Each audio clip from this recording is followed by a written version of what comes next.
என்ன கேட்டா அந்த படத்தோட ஒரு பிக்கெஸ்ட் ப்ளஸ்ஸே வந்து மம்முட்டி சார் வந்து அந்த நெகட்டிவ் ரோல் பண்ணதுதான். அதுவும் படம் ரிலீஸ் ஆன பிறகு ஆடியன்ஸ் பார்த்து தெரிஞ்சுக்கிட்டோம் அப்படின்னு சொல்லி விடாம, அதுக்கு முன்னாடியே மம்முட்டி சார் வந்து நெகட்டிவ் ரோல் பண்றாரு அப்படின்றத அவங்க அனௌன்ஸ் பண்ணது தான் நமக்கு இந்த படத்து மேல ஒரு எக்ஸ்பெக்டேஷன் கிரியேட் ஆனதுக்கு முக்கியமான காரணம்.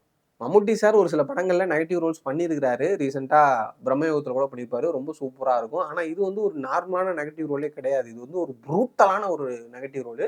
இந்த ரோல்ல பெரிய ஹீரோஸ் இல்ல, அப்கமிங் ஹீரோஸ் கூட நடிக்கிறதுக்கு ரொம்பவே யோசிப்பாங்க. ஈவன் ஒரு சிலர் பண்ணியிருந்தா கூட, அவங்க பண்ண அந்த விஷயங்கள நியாயப்படுத்துற மாதிரி ஒரு சில ஃபிளாஷ்பேக் போர்ஷன்ஸ் இருக்கும். ஆனா இங்க அப்படி இல்ல. அவுட் அண்ட் அவுட் இது வந்து ஒரு ப்ரூட்டலான ஒரு நெகட்டிவ் ரோலு. அத வந்து மம்முட்டி சார் செலக்ட் பண்ணதே ஒரு பெரிய விஷயம். அத அவரு டெலிவர் பண்ணியிருக்கிறாரு பாருங்க. வேற லெவல்ல இருக்கு. குறிப்பா அந்த ஃபர்ஸ்ட் சீன்ல ஒரு நார்மலான ஒரு கான்வர்சேஷனா தான் ஆரம்பிக்கும். அந்த கான்வர்சேஷன் முடியும்போது டெட்லியா இருக்கும். அவரோட பெர்ஃபார்மன்ஸ் வேற லெவல்ல இருக்கும். அதே மாதிரியே சினாரியோஸ் 1, 2, 3 இடம் தான் இருக்கும். மத்த இடங்கள்லாம் வெறும் மான்டேஜ் ஷாட்ஸா தான் இருக்கும். சிகரெட் பிடிப்பாரு, பஸ்ல போவாரு, பாட்டு கேட்பாரு. இந்த மாரி விஷயங்கள் தான் இருக்கும். பட் படம் முழுக்க அவரோட பிரசன்ஸ் இருந்துட்டே இருக்கும்.